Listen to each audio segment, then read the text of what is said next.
3 perfect games in a row. We'd Yeah. hear about it. Yep. How was basketball? It was good. Yeah, I just played pickup at Sport. I just usually go Oh, there after if I'm in the office. It's right there. Also, hello YouTube. Good to see you guys. It's been a minute. been a Yeah, sec. I usually wander over there and either work, lift or play basketball. And there was enough people playing basketball that I jumped in for some pickup, and then I got done. I'm like, it is 6:15. Whoops. Thank you for your title. That reminds me that we are going to spend most of our time yelling at the SEC. Yeah, I forgot I didn't have that on the show notes, but it's worth mentioning either in what we're following or You just as a know, point by itself. I'm going to give quick overview of NHL. So I think the I'll slide it in audience, there. YouTube, let us know how much you want us to yell at the SEC. The minimum is 15 minutes. Yeah. Yeah, I totally forgot about that, but am as angry. Yeah, I have a thing I'm following, but it's been mostly straight to jails this week for some reason. Hey, that's fair. We can add it straight to jail section. We can always add it. I just only add it usually if I have one, but Oh, I see. I don't always have to have one. So, Johnny, That's hello. fair. Hello. Are we streaming yet? We are. Okay. Very good. Very good. Oh man, I got so many things. Are you guys recovered from the weekend? Yeah, for the most part. Pretty well, I think. I went to bed relatively early. I basically got home, watched the finals, and went to bed. So, Yeah, I didn't stay up too late after the finals either.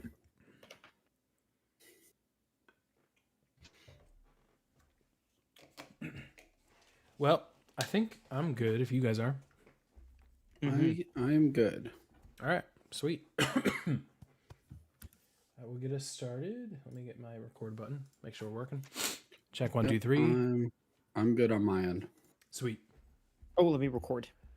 You start, and I'll say hi at some point. All right, sounds good. Welcome to the Fifth and Goal podcast. My name is Aaron. I'm joined, as always, by my good friends Josh and Johnny. We are back for another episode.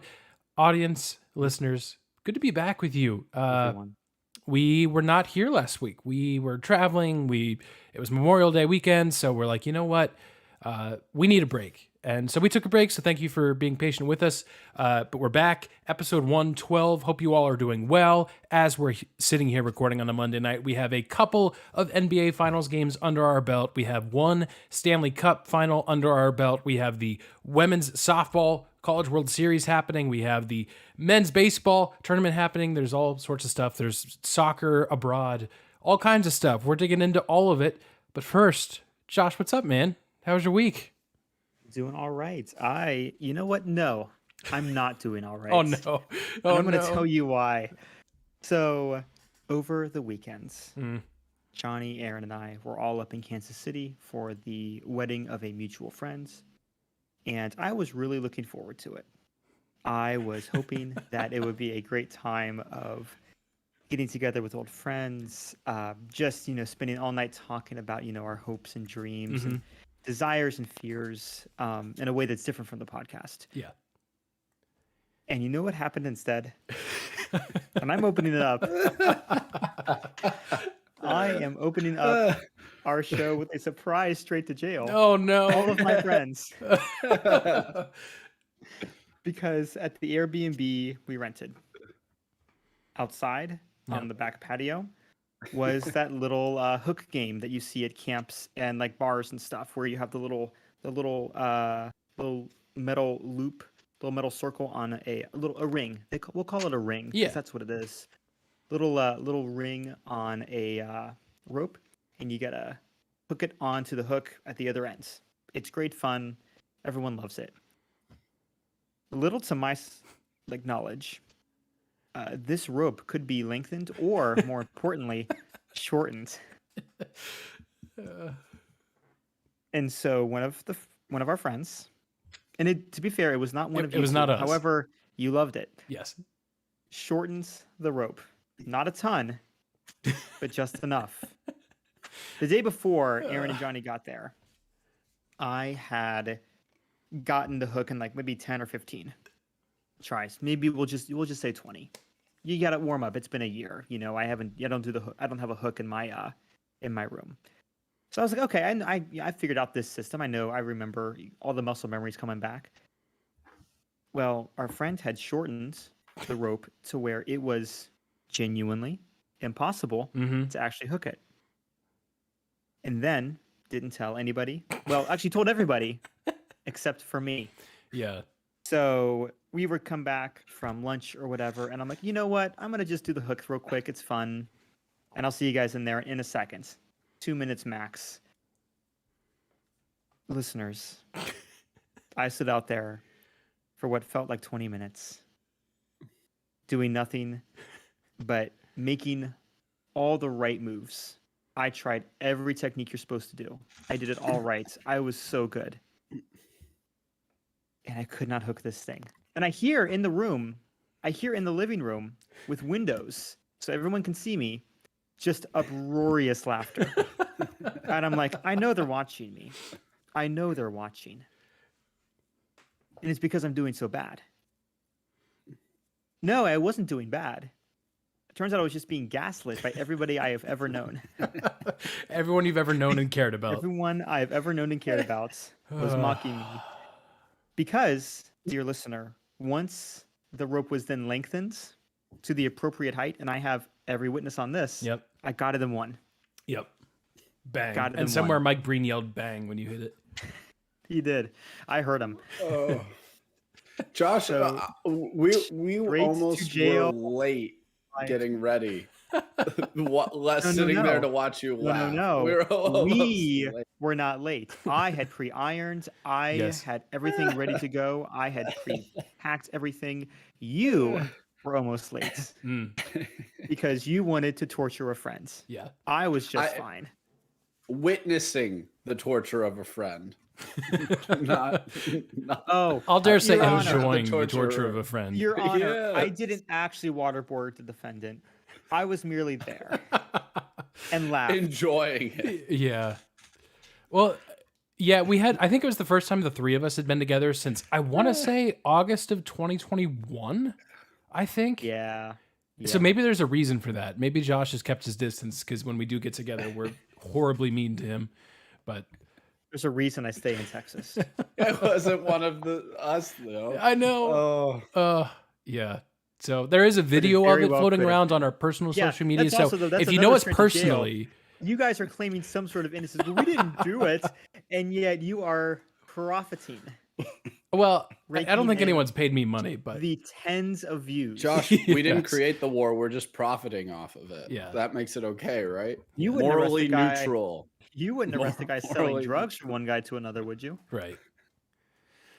Yeah. Well, Otherwise, my week has been great. so sorry, Josh. Yes, it was great to see you guys. Aside from us, yes, we did. To be fair, we did gaslight you. My favorite part of the weekend, outside of the wedding and seeing everyone, was so when Johnny plays Madden or NCAA football. This is where I thought we were going. Yeah. The rich. He is the, if you will, for those cultured folks, he is the Brian Ferentz of Madden and NFL. How dare you, Johnny, I'm how many David points? How many Shaw. points did you score? I am David Shaw. How Okay, dare fine. you. David Shaw, whatever. I formation. If you're a fullback, you're on his team. He's trying to smash it up the middle as much as he can. And I will say, to your credit, although you only scored like 10 points, I think you did legitimately almost win, and it was your first time playing that game and probably first time playing a PlayStation. So I'll hand it to you. A valiant effort. That was my second favorite part. Probably, again, the wedding, friends, all that. So that was enjoyable. But Johnny, how was Got like your 4 weekend? and turnovers. week? Pretty good. Yeah. Every the defense. every showed drive, up. you're always in 4-drive territory. Correct. 4-down territory. Yes, absolutely. There is never. That's what the down is for, to be used. That's like having the fancy china in the china cabinet and being like, wait, don't use The that. president's coming. It's the president. It's for the governor or whatever.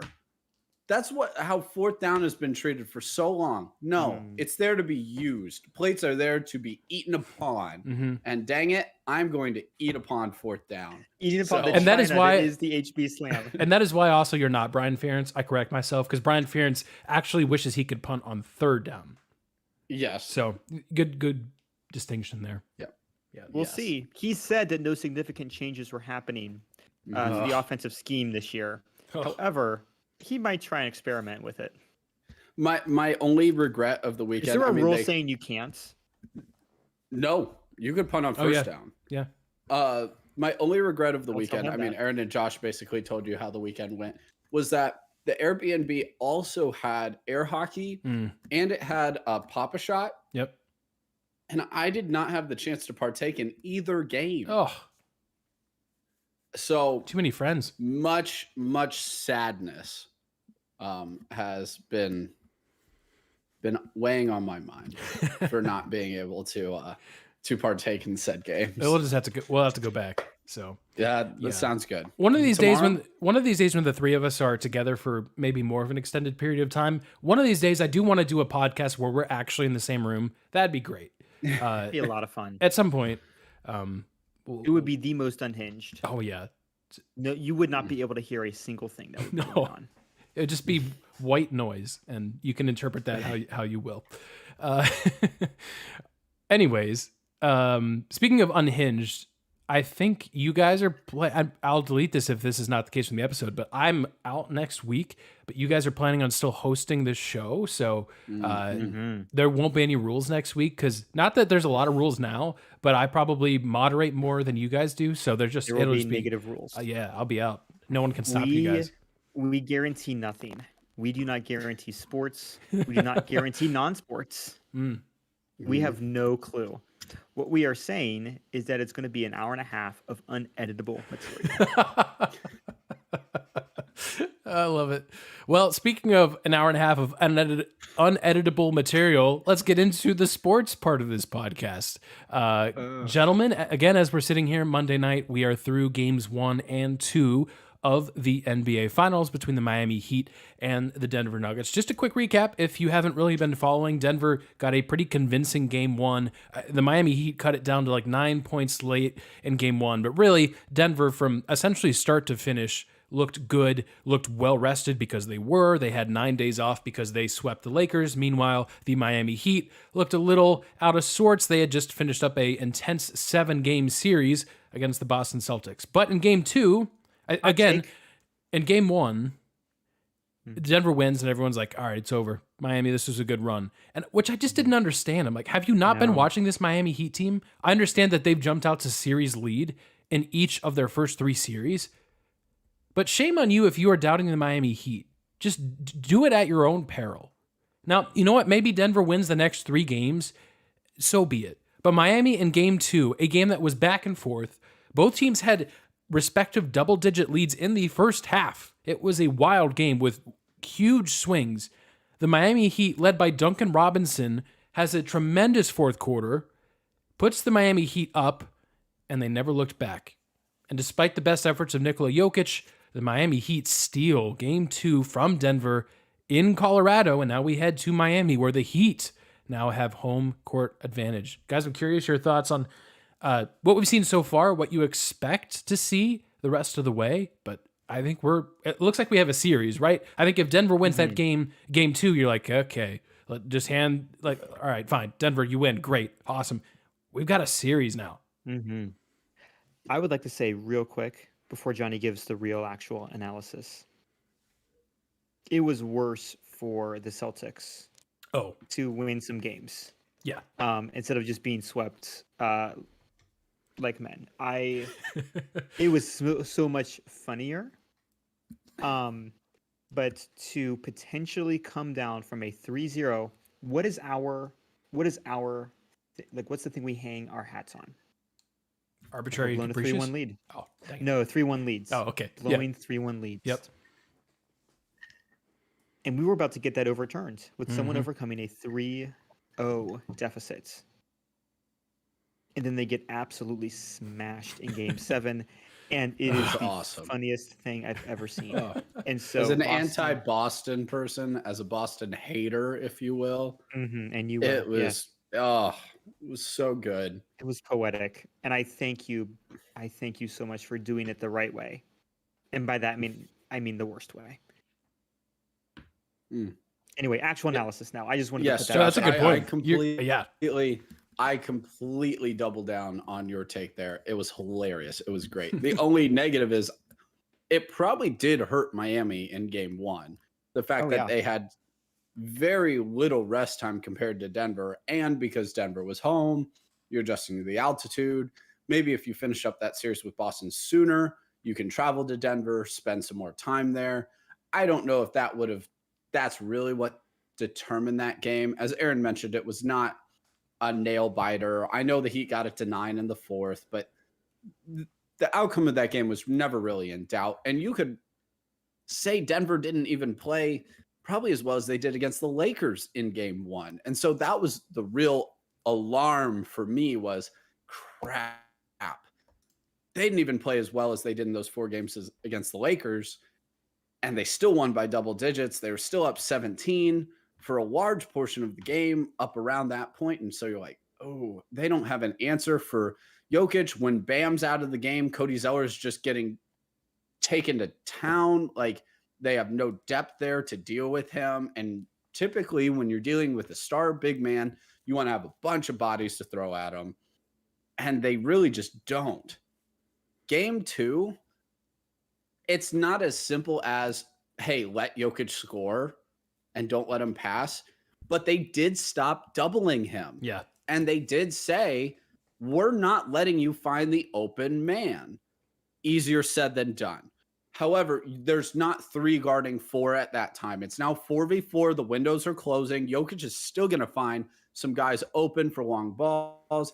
He's too brilliant of a passer to not get those assist numbers still. But those gimme buckets are taken away. So people like KCP, Aaron Gordon, Bruce Brown, these guys on the outside who have just feasted off of wide open looks, those windows are a little tighter. And the Heat are a very good defensive team. So if it's 4v4 now, those windows are so much tighter. The pressure is tighter. You need to have great energy. You need to be setting more off the ball screens to get it open rather than dump it down to Jokic in the post.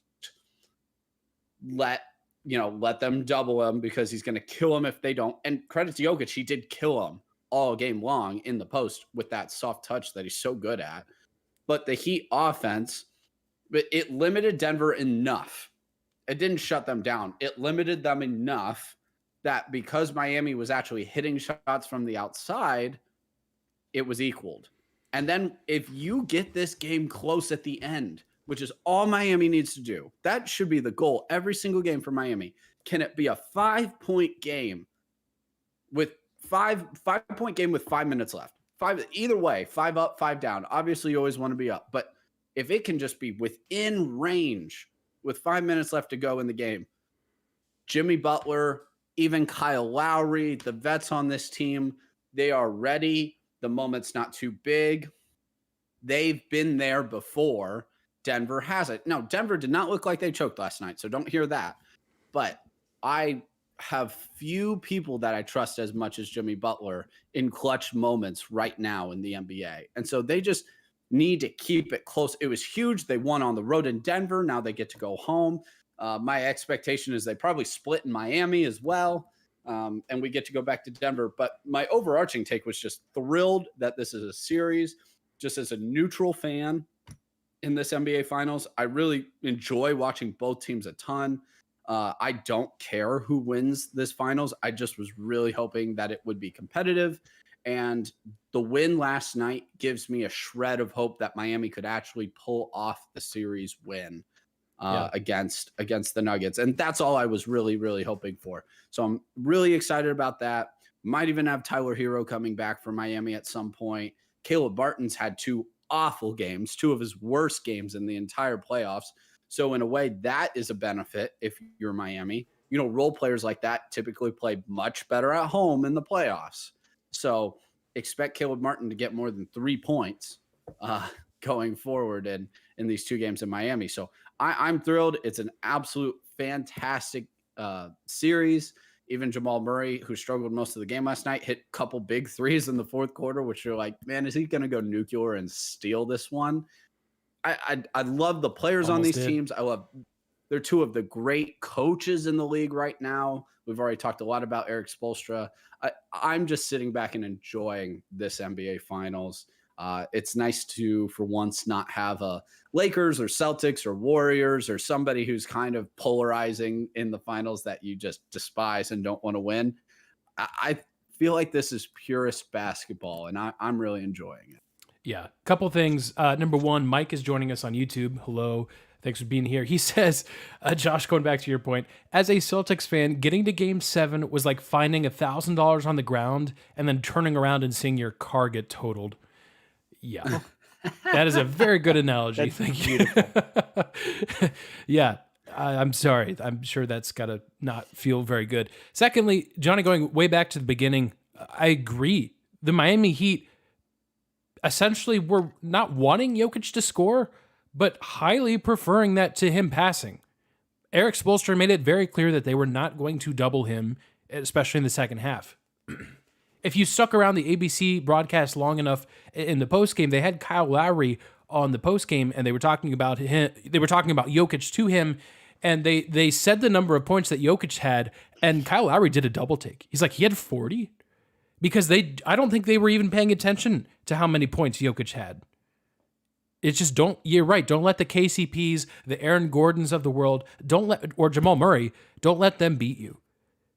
Kevin Love was a huge piece of game 2. I don't believe he even stepped on the court in game 1. And he was massive.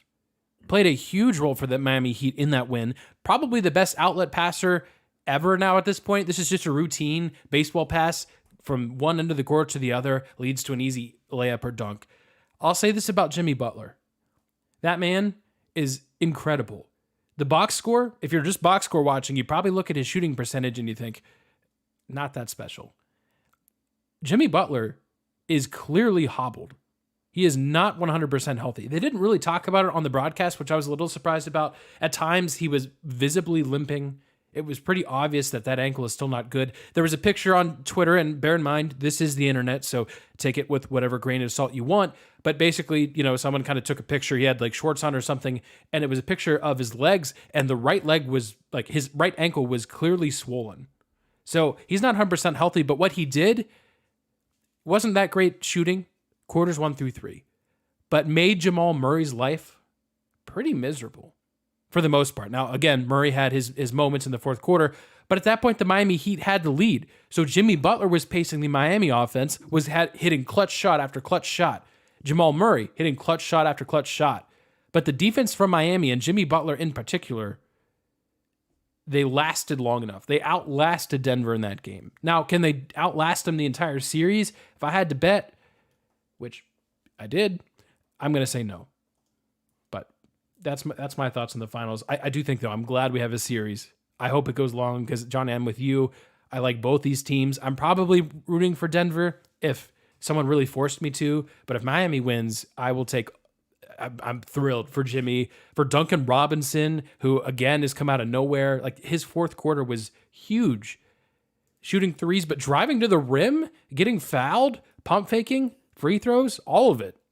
Heck of a game for Duncan Robinson when he needed to step up. Max Strus was excellent in the first quarter, had 4 3-pointers, really got the Heat going and kept them from really getting blown out in that first half. So yeah, that's game 2. Obviously, again, it's one of those things, depending on when you listen to it, or maybe past game 3, game 4, whatever, but that's what Twitter's for. So I hope you guys are enjoying this series as much as we are, because yeah, it's good.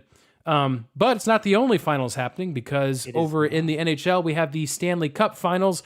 We're through one game as we're sitting, Vegas with a 1-0 series lead, but far from over, especially with what the Florida Panthers have been done. Josh, I'm curious your thoughts on this, because this is I'm not going to say it's a surprise that Florida's here. It's almost like it's really two sides of the coin, right? Vegas was the best seed in the West. They're here. Florida was the last seed in the East. It's actually kind of a mirror. It is really a mirror of what we're seeing in the NBA finals, but pretty wild.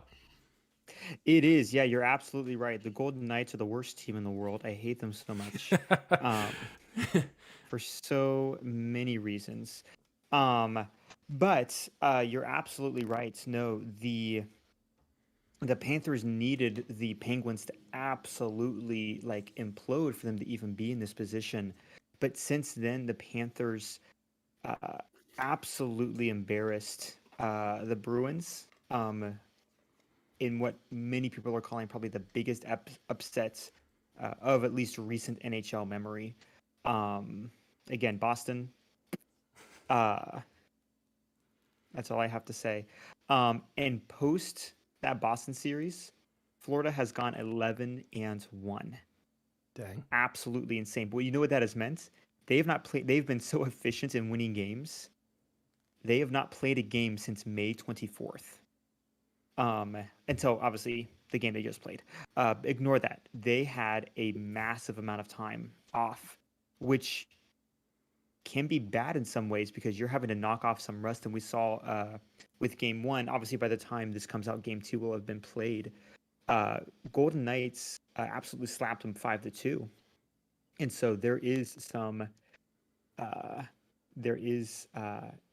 some rust that might need to be taken off the old ice skates, if you will. What has been really interesting is to see the breakouts of Matthew Tkachuk. Yeah, Which he's been is a amazing. fantastic name. Love this guy. Dude just got traded like last year and already has 109 points for the regular season, I believe. So absolute breakout start for them. That's not goals, by the way. We would have talked about that previously had that been goals. It's points and it's goals and assists. Which combined. why they named So, it points? I why feel is like that it's a little points? misleading. If you're not like, hockey fans are like, yeah, that's what it means. I'm like, okay, well, if you're, That's great. yeah, I blame the Canadians. This is why you guys can't win a game. You named them points. So we're gonna see how that works. Of note, the Golden Knights are 6-3-1 all time against Florida. That includes 5-0 at home. oh, So this home field advantage we have seen in this NHL series, not as big a determining factor as it has been for other playoff series. However, that itself is pretty significant. And the Golden Knights, actually no, it is now 6-0 at home because the Golden Knights, the game one was played in Vegas. So there is some massive precedent for like some solid smackdowns. I'm not even going to talk about the Golden Knights again. Hate them. Expansion team. They went to the finals in 2018. And then it made the NHL go, oh, we may have nerfed them. But Josh, is it ever going to happen for them?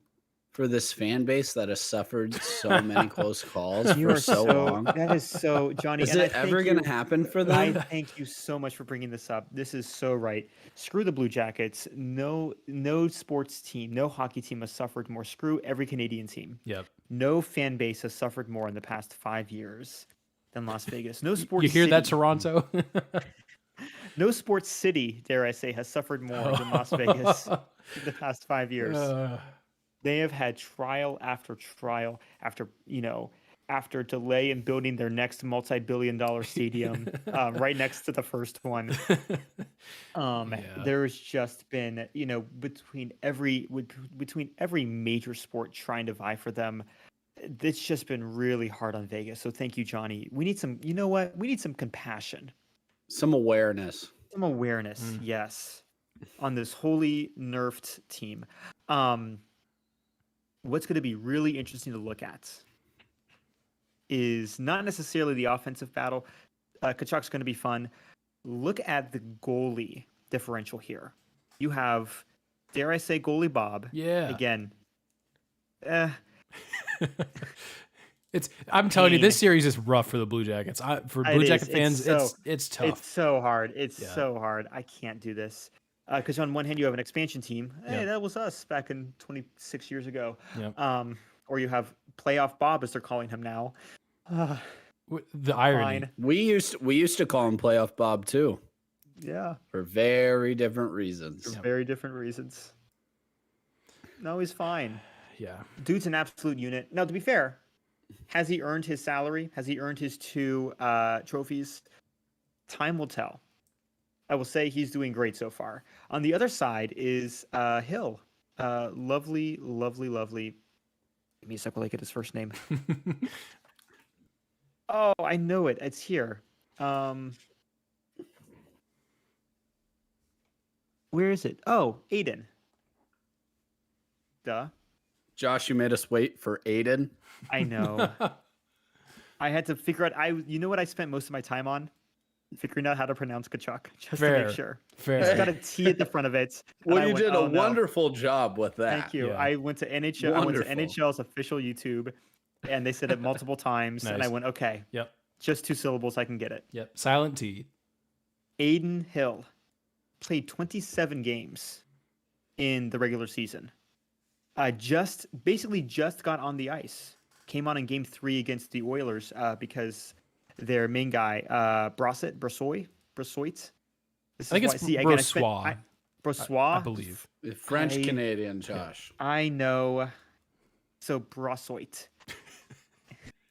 Brossoit, yes. I should have known French.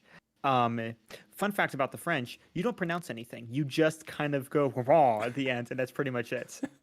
You know, in American, Josh, I believe it's Brossiot. It's pronounced croissants. So anyway, he's hurt. Speedy recovery. Man, he's hurt. We're out here just slamming. Oh man. It's not his fault. It's not his fault. But has been okay. Has a 937 save percentage. And two goals against average, which is pretty solid. Yeah. So he's been really good so far. So it'll be a really interesting time to see what's going to happen with those guys. Again, it just started, and again, we haven't been following hockey all season for the most part, which is okay because the Blue Jackets have not been in it, so we don't care until then. And we did hire a new coach, though. We did hire a new coach. Straight to jail. Blue Jackets. I'm kind of just being angry today. You know when they announced? You know when they announced this coaching change? Tell me. I'm gonna tell you guys.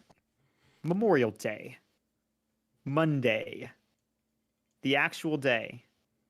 You know what happens in Columbus that day? Little thing called the Memorial Tournament, part of the PGA Tour. You know what reporters are doing the day of Memorial Day? Checking out that final day of the tournament, making sure everything's good. You know what they're not doing? They're not hanging out by Nationwide Arena trying to see when the smoke's going to clear and we. Oh boy! So worse. No one knows. I'm not even going to tell you his name. It doesn't matter. Josh, someone else they knows. Don't deserve jail. They don't. Jail's too good for them. Hard labor. Well, they got to do hard labor somewhere. We usually put them out like on a median somewhere off of 70. Yep. Mowing grass. Community service, man. Go pick up that litter. Oh gosh. So there's your NHL preview, and surprise, straight to jail. Yeah, I love how this episode, like you would think, hire me as your. I don't know a ton about hockey. I can't pronounce half the names. I will be your social media guy, and I will tell you, do not announce your coaching change the day that everyone in Columbus does not care. Yeah. I love how you would think if the three of us got to spend time together, we'd be like, oh, yeah, everything's great. Everything's happy. I think we've dragged each other down because today's episode's just been like, I hate everything. Everybody, everything. Josh, thanks for that NHL recap. That's really good. Very welcome. We'll see what happens the rest of the way. This Florida Panthers story has been insane. It's been unbelievable. Yeah, I think it's I saw this stat, I believe ESPN provided this, but I think for the first time ever, the two leading goal scorers on each respective team are American born. So yes, that's kind of right. fun. Jack Eichel. Yeah, yep, for Vegas. Take that, Canada. Yeah. See, I pronounced that right on the spot. You sure did. Yeah, well done. So that's the NHL. We'll come back to that here in just a second because we'll make our picks of the week. We actually haven't picked anything Stanley Cup related, so we'll give you our picks. I did make mine before game one in case anyone cares about that. But before we do that, the three of us are college football sickos, so we have to sneak in a little bit of college football even though we are 83 days away from the regular season.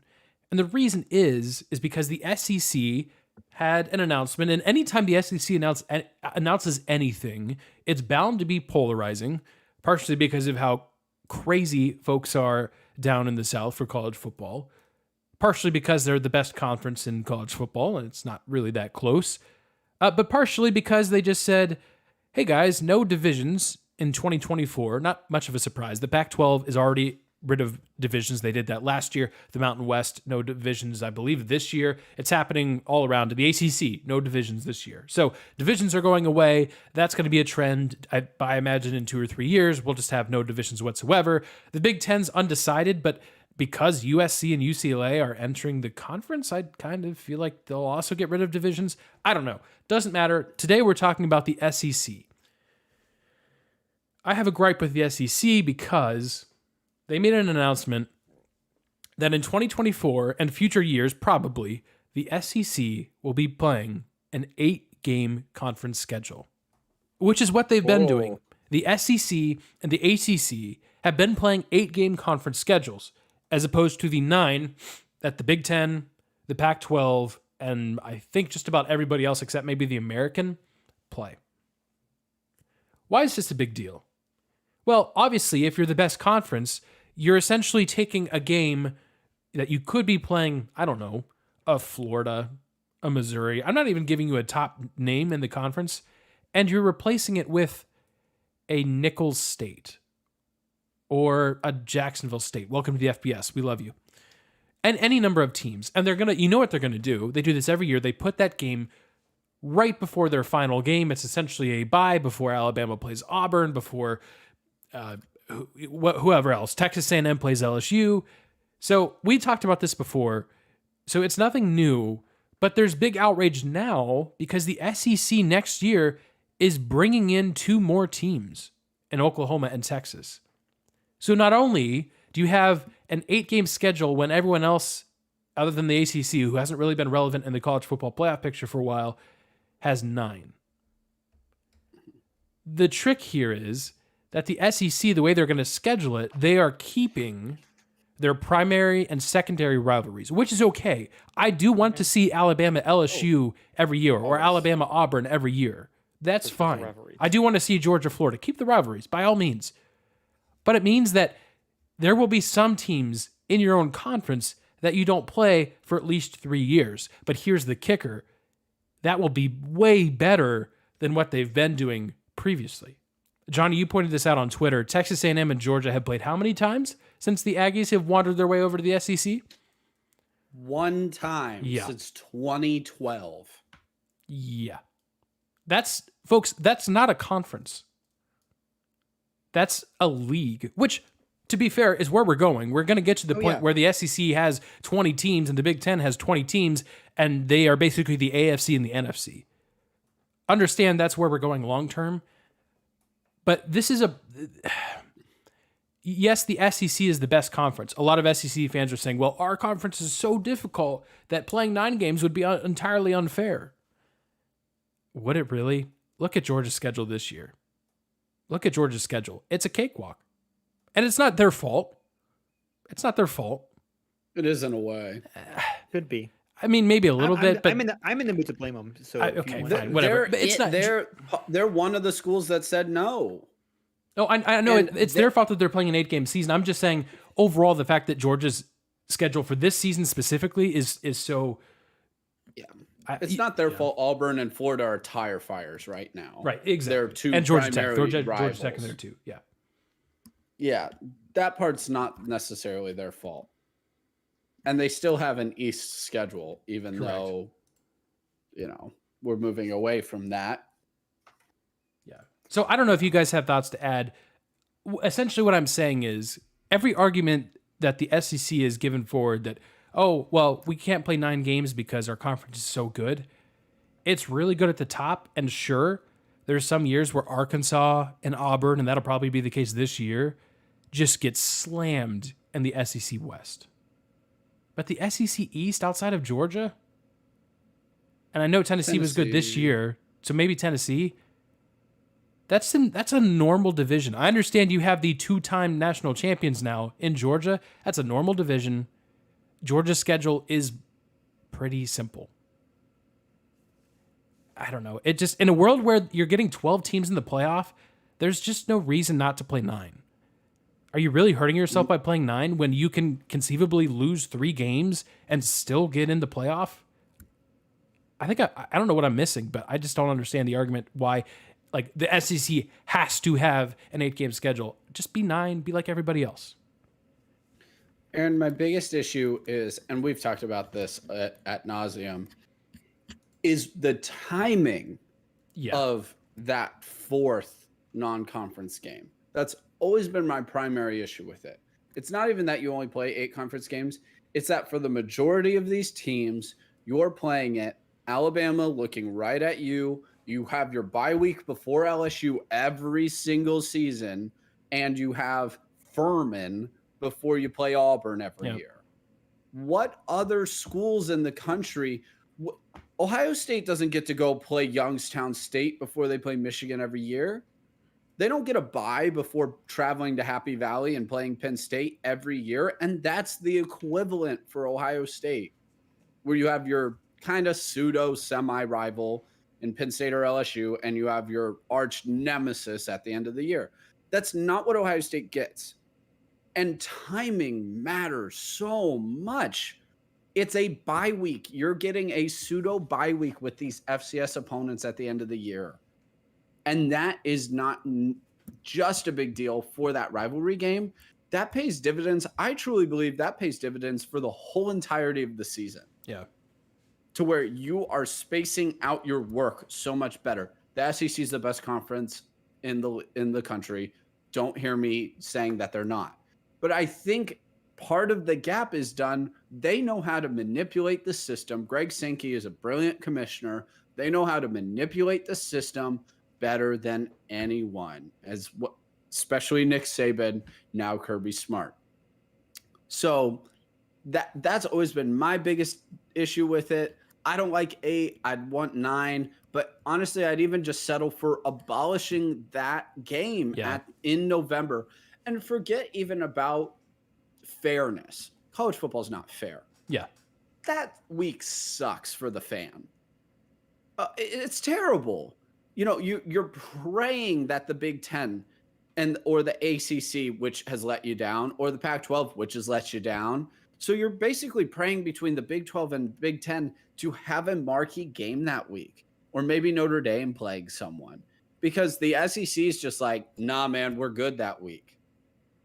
And so when you just took out a ton of potentially really good matchups and fun matchups to watch, like, we just want good games. At the end of the day, like, yeah, we have the teams we're cheering for, but as just a fan of college football, don't we just want more great games on the schedule, especially in November? I think we can stomach it because we're so excited for the season just to start in September.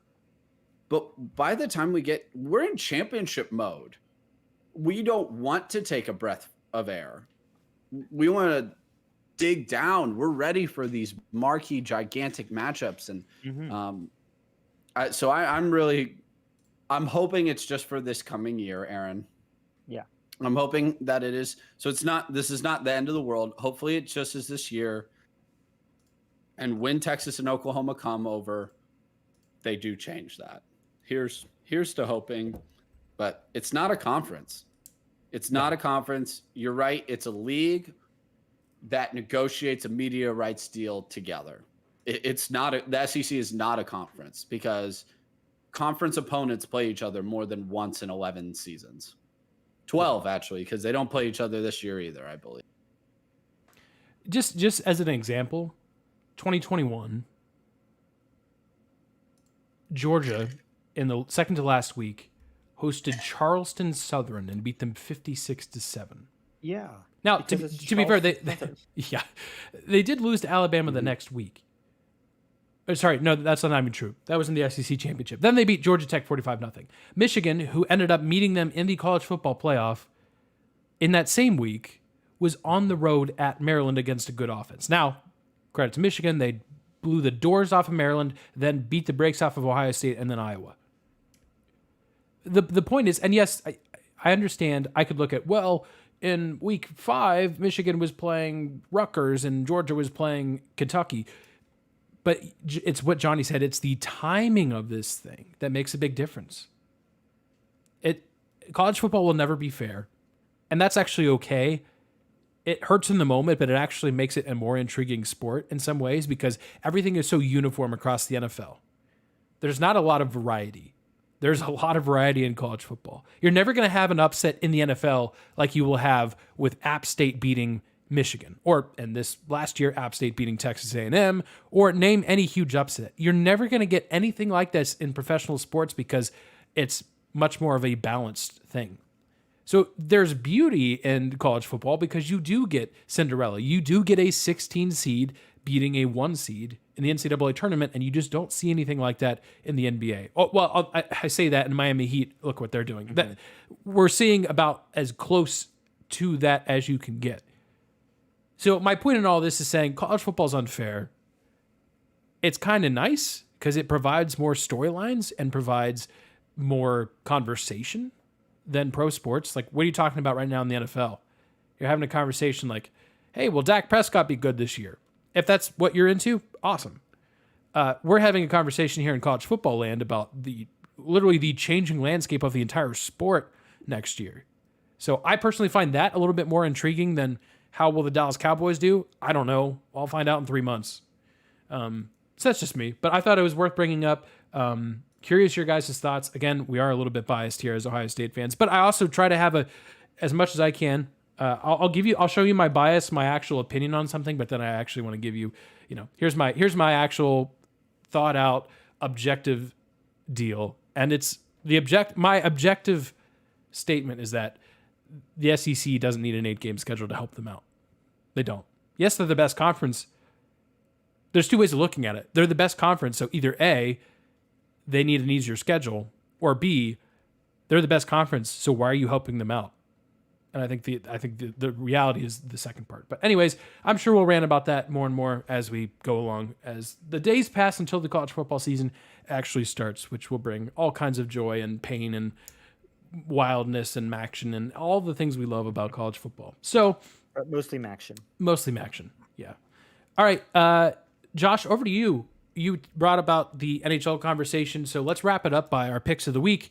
The scoreboard is 62, 57, 54, with myself in first, Johnny in second, Josh in third. We had a bunch of points for a bunch of different reasons.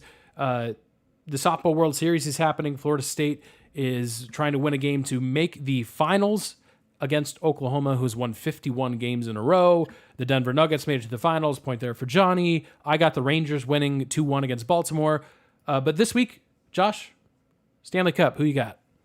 Stanley Cup. This one was hard. And I'm not confident in it, but I'm going because I can. Just start it off. I'm going Vegas in 6. Nice.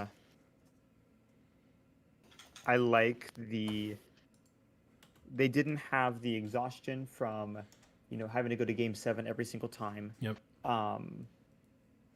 They have shown themselves to be a very adaptable team, kind of a next man up mentality, especially at goalie.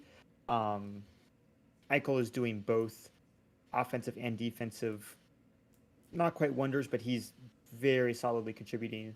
And I have no reason to doubt right now that they have the ability not to get it done. So I'm going Vegas in 6. Nice. Johnny, what say you?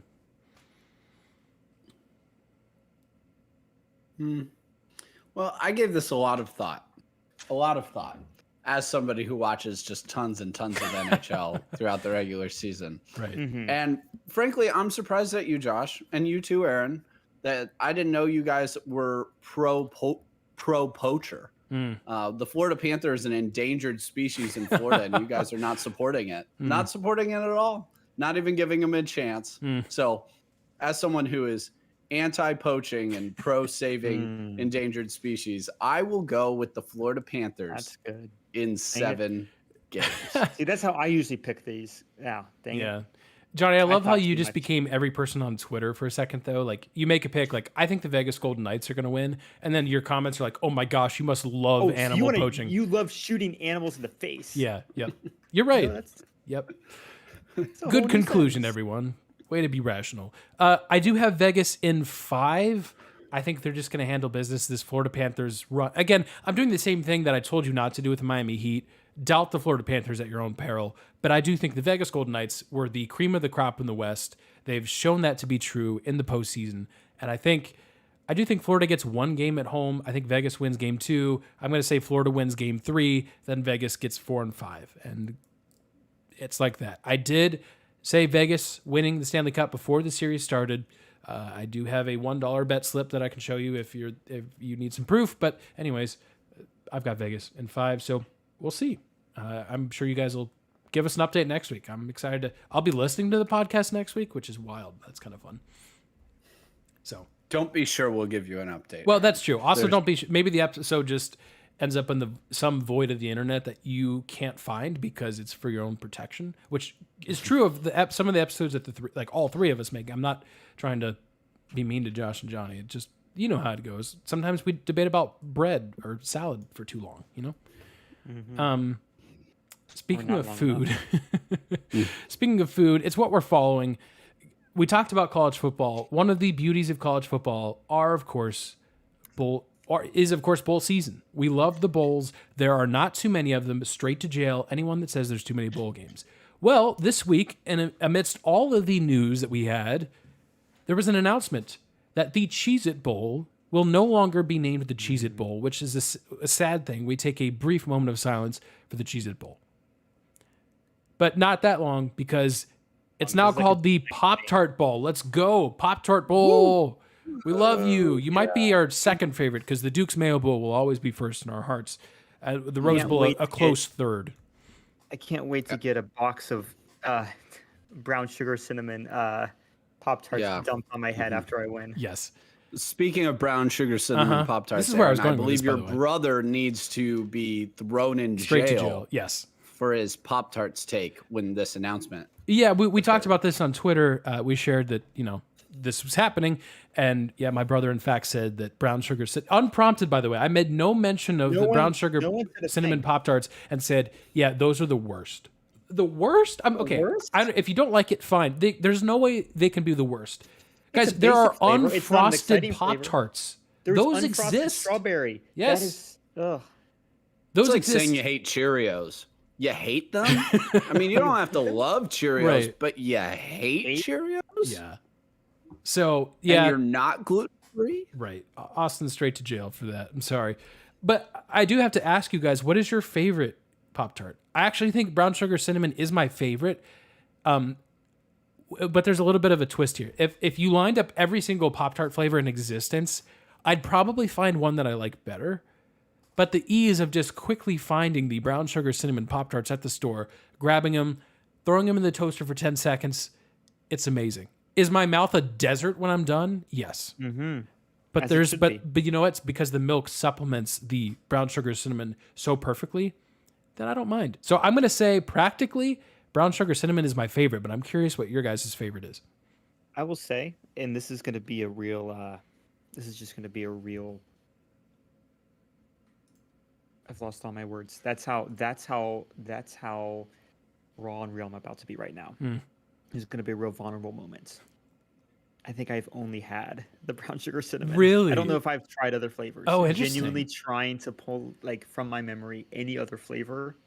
I cannot tell you. Okay. Well, so, you're probably a better person for that. I feel like I've, maybe when I was like 5, I knew what I liked. Your body thanks you, Josh. Yeah. I'm curious. I want to try others now.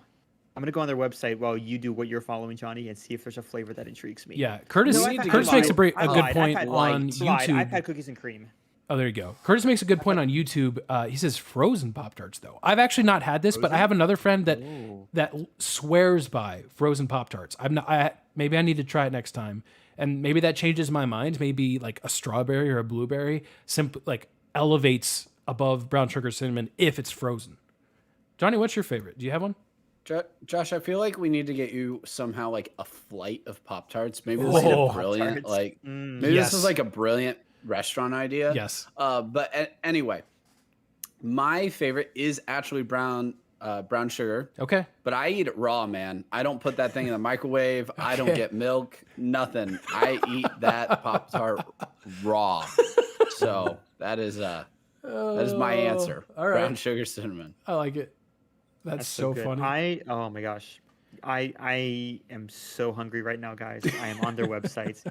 They got an Apple Jacks flavor. Oh, interesting. Yeah. Frosted chocolate fudge, cookies and cream, hot fudge sundae, Eggo, maple waffle. Interesting. I don't know if that would be good. I don't either. I don't know if you're right. Oh my gosh, they got they have Snickerdoodle. Okay, that would probably be amazing. Awesome. I'm in. Yeah. Oh, okay. But if I haven't had it, I can't claim it. So buy stock in this company. Yeah, that's what I'm saying. Like, there's a chance I like Snickerdoodle better. Yeah. But I don't swing by Kroger. It's not. Sorry, Kroger's. I'm in the Midwest. Kroger's, Myers, yes. Aldi's. Yeah. Anyways. All right, Johnny, what's up? What are you following? What I'm following is, as you know, the Premier League season recently ended. Big sad. And with that comes relegation and promotion. So you have a lot of fan bases that are just absolutely devastated right now. Many that are relieved looking at you, Everton, and others that are just thrilled beyond their wildest dreams as what has happened to their club.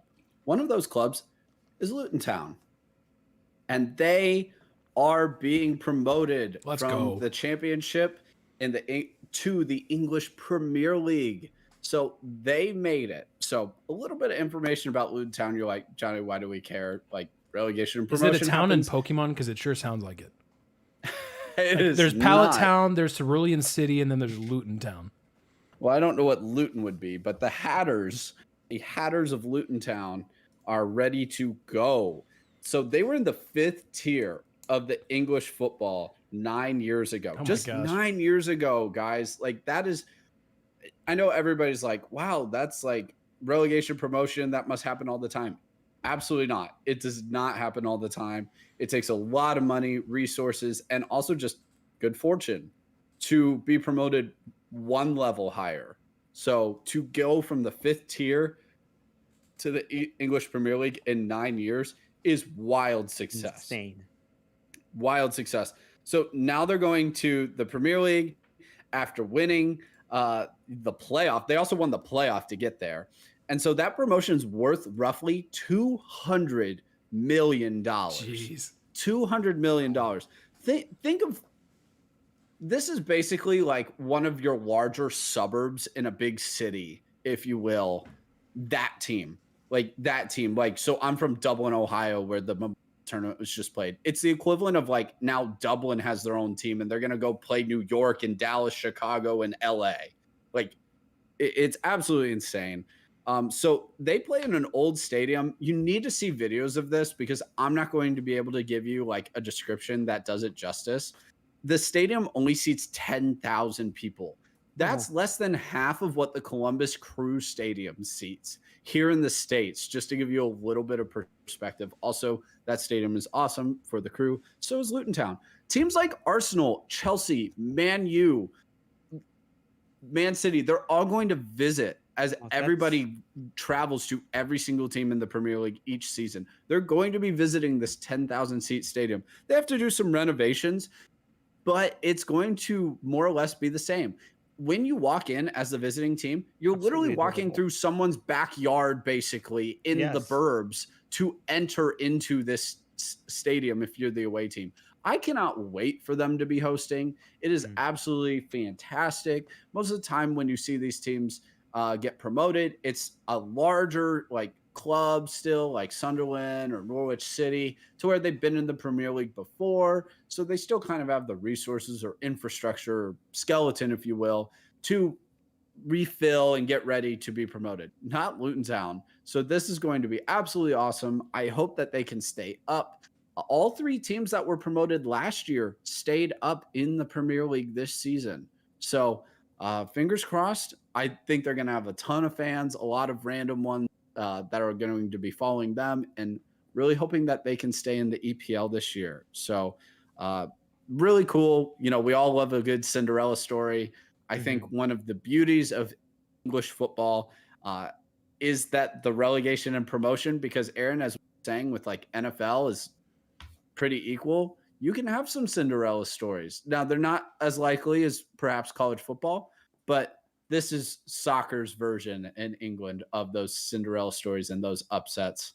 Luton Town, $200 million made in that promotion. They're going to get to host Man City next season in that 10,000 seat neighborhood park of a stadium. And I, for one, can't wait. It's That's awesome. the cutest team. Their nickname's the Hatters. Yes. Their Let's crest, go Hatters. Their seal has the most adorable little hat on it. It's got hay, like a honeycomb. It's got flowers. This is like your grandfather's soccer club. Yes. Cheer for this team. Cheer for this team, please. Protect them at all Congratulations. costs. Just like you are all fans of the New Orleans Breakers who are doing a thing. Yep. You are now all fans of Luton Town. Congratulations, you were all Hatters. Welcome to Chess Heads. It's a podcast within a podcast where I talk about whatever I want because anything's a sport. Josh, can I talk about a sport, whatever I want, as part of Chess Heads? Yes, you absolutely may. So I actually play chess here and there. I beat a guy in 4 moves today. Whoa. Yeah. Wait. Which you basically, if you were going to lose in 4 moves, you essentially have to make the exact wrong moves. And for whatever reason, this guy did. So it was in an online tournament I'm playing. Holy crap. 1 in 4 moves. So I feel like that was a contribute. There's my contribution to Chess Heads is chess. That's like you getting a 0 on a multiple choice exam. Like you statistically will stumble into one right answer. Yeah. You have to try to get a 0. Yeah. Holy crap. That guy must. Now, don't get it twisted. I'm not very good at chess, but I did have to pat myself on the back a little bit. Hey, not very good is no match against very, very bad. Yes. All right. Sorry to interrupt, but there's my you're good. Chess Heads contribution. You're gonna like this one.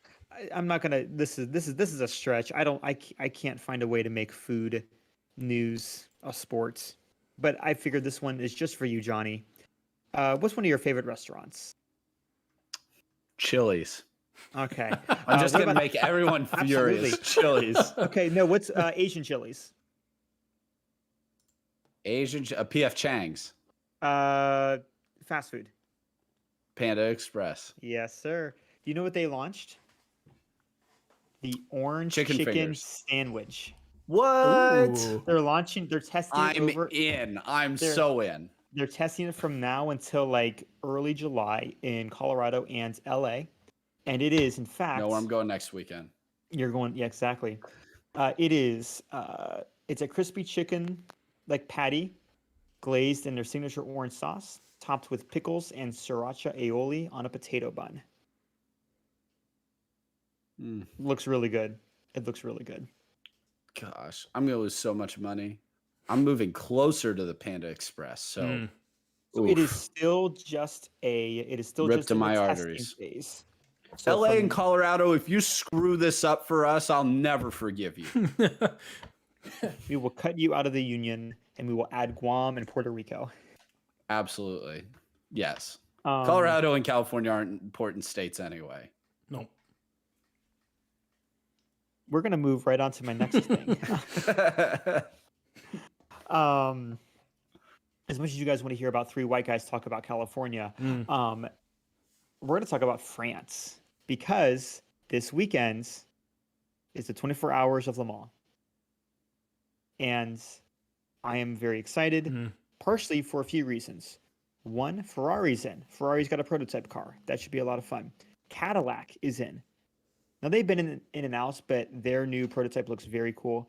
What I'm most excited for is the Garage 56 car. The Garage 56 car, this is a project that has been going on since like 2011, and the race promoters allow one experimental car to kind of be its own thing. It'll compete, it'll run, it can place itself in the standings. It's its own thing, so it can't compete with a GT3 or a prototype, a P1 or a P2, but it can run. And so we've had such cool things as like the Nissan Delta Wing a few years ago that looked like a rocket, genuinely. This year, it's going to be a NASCAR. Wow. NASCAR has their next gen, their 7th gen car has been in the Cup Series for like 2.5 years. I feel like I've talked about it before on the show. It had some safety concerns, similar to the F1 cars from a few months ago when I was talking about those. There's some safety issues vis-a-vis concussions because the ride is a bit stiff. Oh yeah, The racers' heads were literally getting knocked back and forth. There was a few confirmed concussions from that. But they've been R&Ding that bad boy for like the past year or two. So they're gonna run a NASCAR at Le Mans, which is the first time they've done that since like the 60s. So it's been a while. Should be a lot of fun. It has passed. They did testing today. I saw the videos. I saw the clips. What's the joke about NASCARs? they only They turn can left. only turn left. Yep. This guy turns left and right and is faster in the practice laps than every non-prototype car. It is the fastest like non-GT car Wow. on the field right now. So I am genuinely not sure how it's going to work. I am very excited. It's June 10th and 11th if you're interested.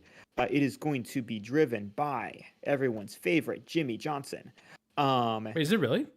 Yeah, Jimmy Johnson. Wow. They have 3 drivers. So the first Yeah. driver will be 7-time Cup champion Jimmy Johnson, Wow. 2009 F1 champion Jensen Button, and former Le Mans winner Mike Rockenfeller. Jeff Gordon was on the short list, but for reasons I wasn't able to find out, he is not driving. However, the car will be named the 24. It'll be numbered 24 in honor of him and his NASCAR racing number. So we are going to have a lot of fun. I am really curious to see how this bad boy does. I don't believe an American. It's been a while since an American team like this has run a car and it's gone all the way. I believe the last time back in the 60s, I think it only went 109 laps and had to be retired. And the other one finished even sooner. So we could see this could be a really fun time. There's controversy. If I had time to talk about the controversy, I would. But basically, NASCAR imagine if the NFL was testing like some sort of like feeder league, like some sort of like D league. Yeah. And to test it, they let Alabama and Georgia play exclusively in this league. Everyone would be a little upset because, hey, your guys are just favoring like one team to get all of basically the early access to this new system. Well, that's what NASCAR did accidentally is they used Hendrix Motorsports for the like they have been the ones exclusively doing R&D, and all the other teams are going, what the heck, my good sir, this is unfair. So we will see what happens at the end of this, because genuinely the only team doing R&D on this has been Hendrix Motorsports. They now have a distinct advantage going into the next Cup Series season. So we'll see what that looks like.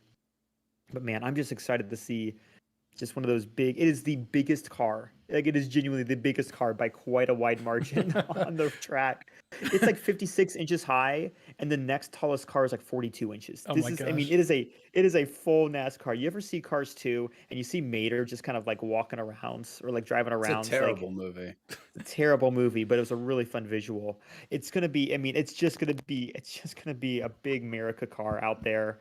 I mean, almost in time for 4th of July, close enough. So go support the troops with Jimmy Johnson driving this number 24 NASCAR in the middle of France. Nice. Do we know what this is? How you can watch said race? That's a good question. It has changed a few times. Give your little outro. I will be on a flight, find so it. the chances of me actually watching it are very slim. But That's fair. This bad boy, where?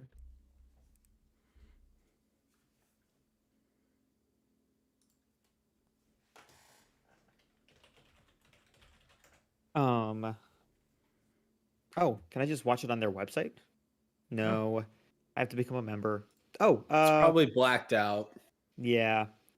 Hold on, I'm gonna go to Eurosport.com. It's blacked out. Yeah. They want to No, make I'm sure right- you go to the race. Yeah. I'm right by They Texas Motor blacked it Speedway. out. I'm right by Texas Motor Speedway, so it's a blackout, unfortunately. They were Let's see really here. worried if they didn't Oh. black it out in the U.S. that they wouldn't travel to France to watch the game, so they blacked it out here. You can watch Le Mans across Eurosport, the Eurosports app.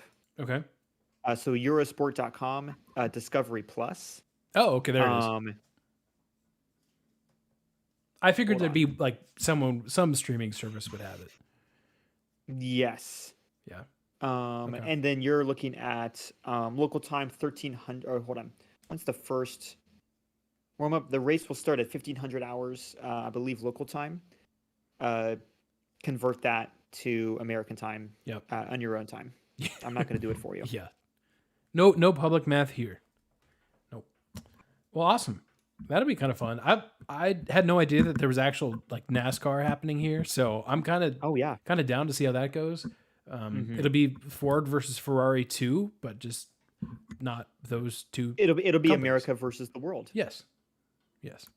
Isn't it always? Isn't it always? I don't mean that, just to be clear. All right. Before we say any more things that we regret. Oh, yeah, go ahead, So Josh. sorry. No, Final go ahead. thing, it's the 100th anniversary. It's the 100th anniversary of it. Nice. Started in 1923. Okay. Isn't that fun, guys? It's technically the 100th anniversary. It's the 91st. So it's not the 100th. There was things like wars. Yeah. Right. France went in and out of occupation for a few years because they suck. So so sorry, guys. Had France been on it a little bit faster in the 40s, we would have had 100. Oh gosh. Yep. All right. Well, happy 100th anniversary. Happy 112th episode anniversary to us. Hope you guys enjoyed. It's good to be back. Josh and Johnny, best of luck in your duo adventures next week, and I'll be back. Very jet lagged, extremely jet lagged, Aaron, in 2 weeks. So hope you guys enjoy that. So I'll do my best to describe NBA Finals games that I may or may not have watched. We'll figure it out when we get there. But listeners, yeah, I really hope you're having a good week. Thanks for listening to this show.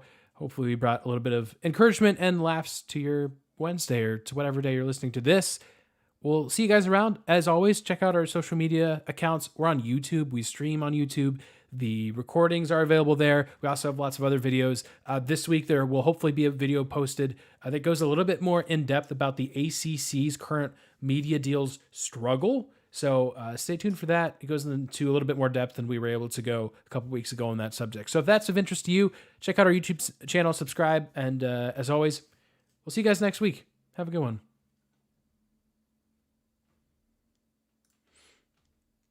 YouTube, thanks for hanging out with us tonight. Hope you guys are doing well as well. Curtis, thanks for jumping in chat. Appreciate it. I've not forgotten about the giveaway. The sweatshirts went out of stock, but I believe they're back in. So I will send you details on that. But haven't forgotten about you.